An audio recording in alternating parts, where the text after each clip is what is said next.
Bonjour à tous, je suis Kylian Marlier, votre trader formateur. Bienvenue dans cette FAQ, 10 questions cash, 10 réponses cash.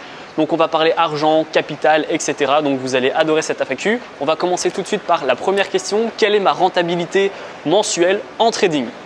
Alors, ma rentabilité mensuelle, elle va varier. En général, je suis entre 5 à 10% de rentabilité par mois. Ça va dépendre, hein. Je peux aller jusqu'à 20%, mais ça va vraiment pas être tous les mois, hein. C'est une fois par an quand voilà, les marchés sont corrects, fonctionnent bien, etc.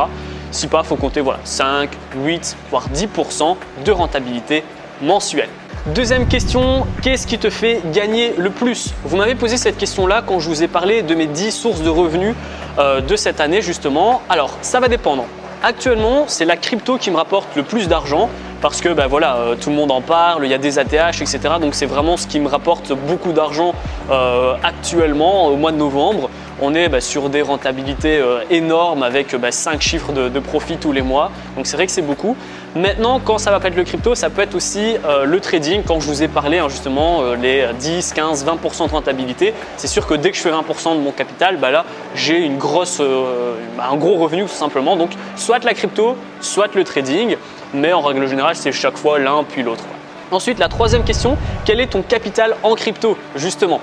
Alors, mon capital en crypto est actuellement de 35 000 € et je ne mettrai pas plus. Voilà, j'ai décidé d'investir en crypto pour me diversifier, mais je n'investis pas en crypto pour justement devenir milliardaire et c'est même pas ce que je vous recommande dans tous les cas. En fait, on va avoir plusieurs types de profils de personnes.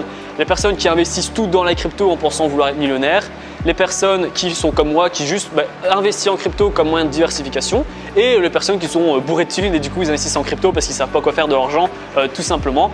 Et donc voilà, moi j'ai investi 35 000 €, pas plus, c'est l'argent dont je suis prêt à perdre en cas d'une catastrophe et c'est de toute façon pas ce que je vais vous recommander de faire, d'investir uniquement en crypto. Il y a la régulation, il y a beaucoup de volatilité, etc. Donc c'est marrant, mais ça s'arrête là. Ensuite, prochaine question, tes objectifs en 2022. Alors mes objectifs en 2022 sont assez simples en fait, donc toujours avoir plus d'abonnés pour aider encore plus de gens, etc. J'aimerais aussi acheter quelque chose, être propriétaire pour 2022 et puis gonfler mon capital en bourse. Vous le savez, c'est un de mes objectifs que je vous ai parlé l'année passée il me semble. 1 million d'euros placés en bourse, c'est vraiment mon objectif ultime. Donc voilà, continuer de travailler pour atteindre ce capital. Prochaine question, comment tu sélectionnes tes actions? Alors en fait c'est super simple, vous l'avez déjà parlé, mais moi du coup je vais sur Investing et je vais mettre des critères, des filtres super stricts. Donc je vais mettre les actions américaines et je vais faire voilà, je veux que l'action a minimum 500 millions de capitalisation boursière, je veux telle dette, tel rendement minimum sur dividende, etc. Enfin voilà, au départ je vais avoir 30 000 actions aux États-Unis et à la fin je vais en avoir entre 50 et 100. Donc ça me permet de faire un gros tri et d'investir dans des actions très solides. Et ensuite, je vais juste attendre de recevoir mes dividendes. Et dès que je reçois mes dividendes en bourse, je vais les réinjecter dans l'action justement qui m'a versé ces dividendes. Si je reçois 500 € en dividendes par Apple, je vais racheter des actions Apple avec mes 500 € de dividendes, etc. pour profiter de l'effet boule de neige. Ensuite, la prochaine question, est-ce que tu continues de garder la notion de l'argent? Alors à mon avis, vous m'avez posé cette question-là vis-à-vis de Dubaï. Donc oui, je ne suis pas né comme ça directement riche, c'est une famille normale, je partais une fois par an en vacances et donc j'ai toujours eu cette notion d'argent. J'ai toujours essayé d'avoir de l'argent de côté, j'ai la valeur de l'argent, c'est pour ça aussi, je ne le cache pas, en Thaïlande c'est vrai que le rapport qualité-prix est très intéressant, on dépense aussi beaucoup moins. Donc voilà, je ne pense pas avoir perdu la notion de l'argent. Maintenant je reste quelqu'un de très impulsif, j'ai le coup de carte très facile. Regardez comme ici, je fais 500 voire 1000 vues par vidéo grand maximum. Pourtant j'ai une grosse caméra avec des gros objectifs, j'ai 3 objectifs à plus de 1000 €. Donc voilà, j'ai des gros setups. Ici, j'achète chaque fois le dernier iPhone, le dernier MacBook, j'en ai pas vraiment besoin. Donc voilà, je dirais que je suis impulsif, mais que je garde quand même la notion de l'argent. Je suis juste un peu plus confortable, on va dire, qu'avant. La prochaine question, est-ce que ton entourage a changé depuis ta réussite? Alors je ne vais pas vraiment parler de réussite. En soi, entre ce qui change entre vous et moi, c'est juste que je suis libre financièrement et géographiquement. Maintenant, il n'y a pas grand-chose qui change. C'est juste que vu que je travaille en ligne, je peux vivre où je veux et travailler quand je veux. Mais mon entourage ne change pas vraiment. J'ai supprimé, on va dire, des amis et des connaissances parce que je ne vis plus en Belgique. Donc forcément, j'ai plus les mêmes, on va dire, amis, les mêmes sorties, etc. Maintenant, je continue d'avoir mon meilleur ami en Belgique. Je fréquente, entre guillemets, aussi par message, par vidéo, d'autres copains que j'ai en Belgique. Et puis ma famille en Belgique également, je prends régulièrement des nouvelles. Donc voilà, je ne pense pas qu'ils ont changé. Je pense juste que voilà, on a fait un roulement entre guillemets avec les personnes qui étaient plus adaptées à moi, qui me parlaient plus, me parlaient business, etc.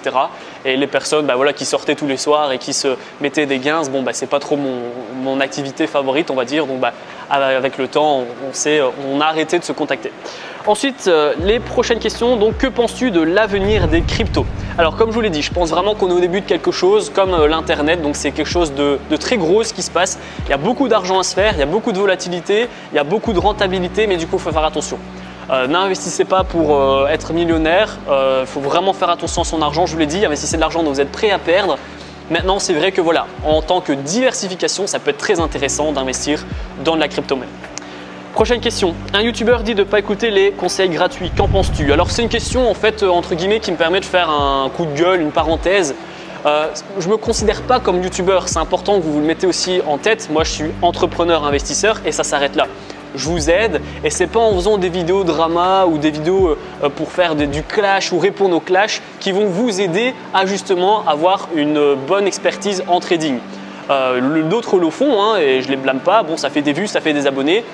Mais ça vous apprend rien de savoir que tel et tel est en guerre. Donc moi je suis pas du tout un youtubeur, je suis pas du tout dans ce drama là, je regarde même pas les vidéos des autres de toute façon.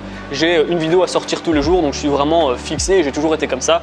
En attendant, je continue de former, je continue de donner de la connaissance et puis on verra. Mais sachez dans tous les cas que si vous travaillez, vous aurez ce que vous voulez. Ça marche en trading, ça marche en crypto, ça marche en bourse et ça marche même dans le business en règle générale.